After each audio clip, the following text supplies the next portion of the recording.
There are many unspoken rules in Overwatch 2. Respecting the Rhine Duel.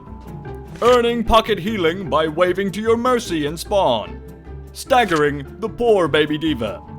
But there is one rule, the most important rule of all. The whore rule.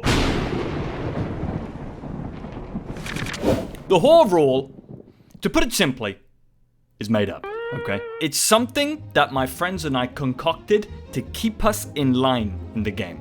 It's not gonna make much sense right now, but I'm gonna give you the flat out definition of what this means, okay? It goes as follows. The notion which allows a team to match the quantity of whore picks if the game is in a whore imbalance. Whoa. That's a lot of buzzwords, okay? And I'm not talking about the Pokemon. We need to start with what a whore pick is, okay? There are 4 characters that fall under this definition in the game, okay? And it goes as follows. A whore pick is a hero who provides an unfair advantage in a team composition irrelevant to the strength of the hero within a meta. This would be a specific feature of a character which has remained constant despite their position in the meta and despite how much they've been changed as a character. Like I said, there are 4 whore picks, 2 DPS and 2 supports, but the easiest to understand for you is Mercy.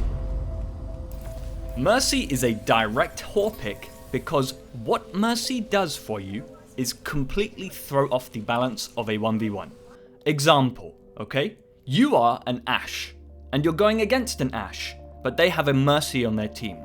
If these 2 Ashes are equally skilled, you will lose 100% of the time. Let's say, magically, you are able to kill the Ashe before they kill you with the Mercy Pocket. They will be rezzed immediately, and then have that 30% damage boost and that pocket healing constantly on them. You have no chance of winning. Mercy is a whore pick because she completely throws off that balance of 1v1s specifically with those 2 abilities, res and damage boost.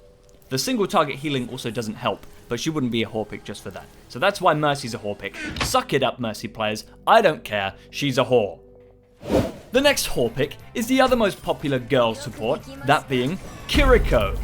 I have a hatred for Kiriko for this specific reason, which I'm going to outline right now, okay? Kiriko would still be... Kiriko would still be a viable pick if you removed any one of her abilities. And I'm including primary and secondary fire in that.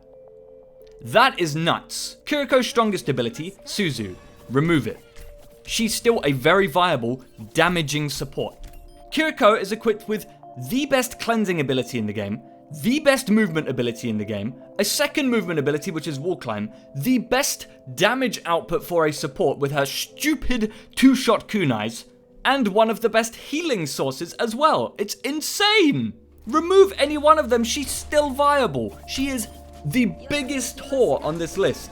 She's not the simplest to understand why, but she's at the top of the whore list.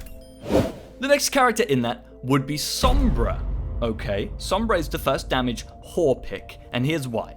Sombra definitely used to be much more of a whore in the previous state she was in, where she could be perma-invis, just wait in the backline, and then hack a target.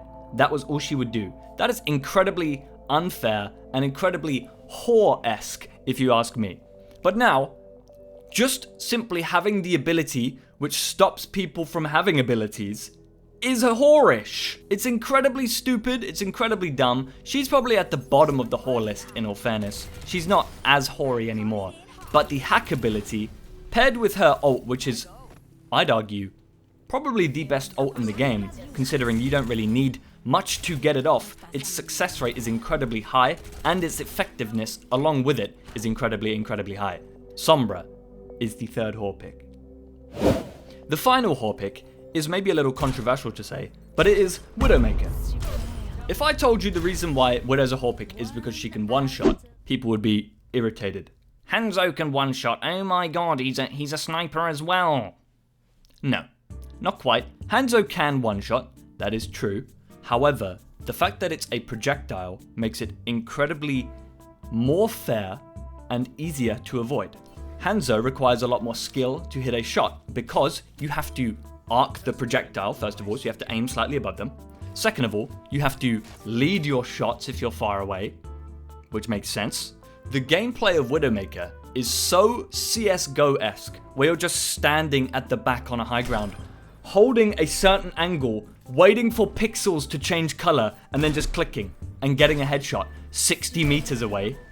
And then, oh, they're one shot. Good job, Widow. That's fantastic. No. That sort of gameplay does not belong in Overwatch. It's incredibly whorish and incredibly unfair. Now, some people might be thinking, there aren't any tanks on this list. Why is that? That's a good question, because there could be some worthy candidates. Maybe Doomfist is probably the highest Horpick candidate, or even Wrecking Ball, okay? The reason why they're not Horpicks is because there's only one tank, okay? Because Overwatch 2 is 5v5, it's structured in a way where every single tank in the game has numerous counters. You can't necessarily say the same thing with the 2-character role, okay? The reason why I say this is, in the highest echelon of play, okay? Imagine the best players in the world. If you are on DPS and you are the best DPS player in the world, you hit every single shot, okay? There is literally zero reason for you not to play Widowmaker. If you are guaranteed to hit every shot, that's a one-shot, that's a hit scan, play Widow. Just play Widow. She is the best character for you. However, with Tank, you're still gonna get fucked if you're the best Doomfist in the world, but not necessarily if you're the best Widowmaker in the world, right? That's the reason why I say it. Because, also to add on to the point, it's not necessarily that the Horpick has to be a good character. There are some on here that are good characters. Example, right now, in terms of the meta, Widowmaker and Kiriko are two very good characters and they're Horpicks. However, Mercy and Sombra, they are not considered good characters. However, they're Horpicks because they still make the balance of the game unfair in specific ways that I've mentioned before. So if we go back to that definition now, the Whore rule definition, we now know what a Horpick is. The Whore imbalance, that's a different one, that's a buzzword, let's talk about that. Whore balance, to put simply, is the fairness of a game given the quantity of Horpicks within each team composition. Now that we know this, I can go back to the initial topic of what we're discussing here, the Whore rule, okay? My friends and I do not play any Horpicks in comp. Flat out, okay? Unless the enemy team decides to play a Horpick. If the enemy team decides to play Kiriko, okay, that allows us to play any one of the Horpicks, but only one of them. So if we choose to have a Sombra, we cannot then choose to go Kiri as well, because that's too much whorishness in one team.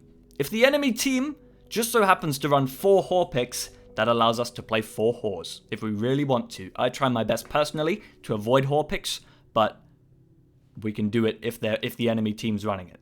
I am an advocate of the Whore rule, and I would strongly encourage you take this into your comp games, into your friend groups, tell your friends about the Whore rule, make sure you spread the word, let's make Overwatch a better space to play in, with less whores in it. I've been clown.er, that's the Whore rule, fuck Kiri.